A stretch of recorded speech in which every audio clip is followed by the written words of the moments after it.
大家好，我是小麦。今天是我一天都吃什么的最后一期。这一期给大家介绍下我午饭都吃什么。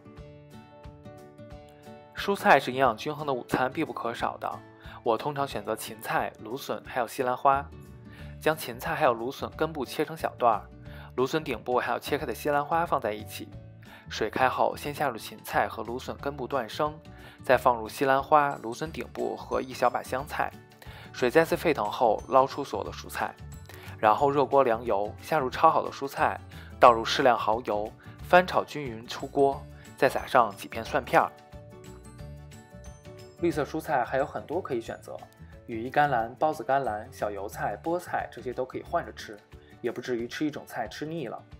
我在第一期视频里提到了我是采用蒸的方法来处理蔬菜的，这里使用了焯水的方法，目的就是为了尽可能保留蔬菜中的营养成分。不建议大家采用传统的中式爆炒，一方面增加了油的摄入，另外还很大程度破坏了蔬菜的营养。为了弥补没有爆炒过的口感，我加入了香菜和蒜片，它俩可以增加香辛味儿，吃起蔬菜来也不觉得是一种负担。另外，我只放了很少一点的蚝油，并没有放盐，主要是蚝油中已经有盐了，控盐也是我日常饮食中的一项主要任务。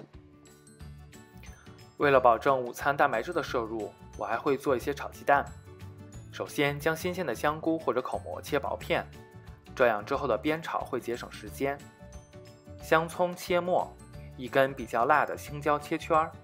打入3个鸡蛋，并且再根据自己的需要加入一些蛋清，打散后加入料酒去腥，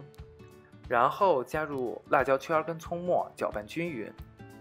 热锅凉油，下入蘑菇片，煸炒着香味出来后倒入蛋液，静置几分钟后再翻炒均匀，出锅即可。选择蘑菇一方面是增加膳食纤维的摄入，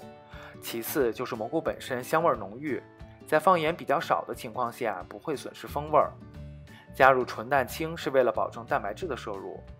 选择很辣的青椒也是为了能少放点盐，因为如果把菜做得很辣，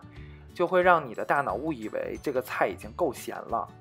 这样既控盐又能增加食欲，一举两得。这道菜我并没有放盐，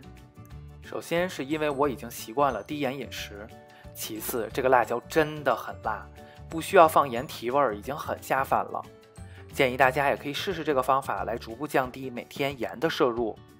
主食我选择了糙米、野米和精白米混合煮成的米饭，大家还可以选择藜麦、红薯作为碳水的来源，还有一小盘鸡胸肉，做法见我第2个视频。那这个系列就到这里了，希望大家能有所收获，我们下一期再见，记得关注我的频道哦，拜拜。